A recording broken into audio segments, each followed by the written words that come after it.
Question says which represents alkali metal, that is first group metal, based on I1 and I2 value in the following.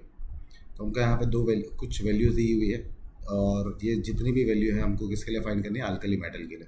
याद रखना जब भी बात alkali metal की हो, किसकी, अल्कली मेटल की, तो अल्कली मेटल कौन से ग्रुप के होते हैं, ग्रुप 1 के होता है.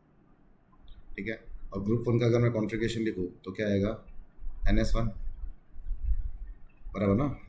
अब जैसे ही मैं यहाँ से एक इलेक्ट्रॉन निकालता हूँ तो मुझे क्या मिलेगा, एक इलेक्ट्रॉन मैंने क्या किया, रिमूव किया, तो मुझे क्या मिल जाएगा, आयनेशन एंथैल्पी 1. तो मान लो कि यहाँ पे कुछ एक्स अमाउंट आया. अब जैसे ही मैं सेकेंड इलेक्ट्रॉन निकालने जाता हूँ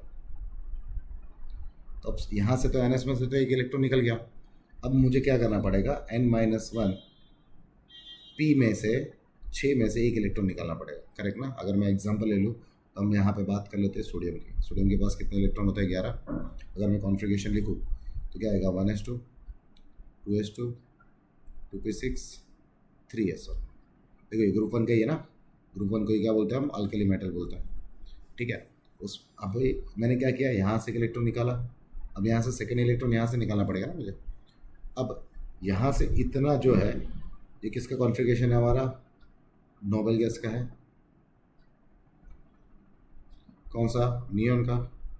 अब हम अगर बात करें नियॉन की तो नियॉन में से अगर मुझे इलेक्ट्रॉन निकालना है ना तो मुझे आयनाइजेशन एनर्जी क्या होगी, बहुत ही ज़्यादा लगेगी. क्यों, स्टेबल है. स्टेबल कोई चीज़ है उसमें से अगर मैं इलेक्ट्रॉन निकाल रहा हूँ तो उसके लिए मेरे को एनर्जी सबसे हाईएस्ट लगेगी. क्या होगी, हाईएस्ट. तभी हमको यहाँ पे चेक करना है सबसे बड़ा नंबर कौन सा दिख रहा है सेकंड में. एक 1000 है, एक 2000 है, एक 7500 है, फिर क्या हमारे पास 1400 है. तो यहाँ पे I2 का वैल्यू कितना दिख रहा है हमको, 7500. So C is our correct option. I hope this is clear.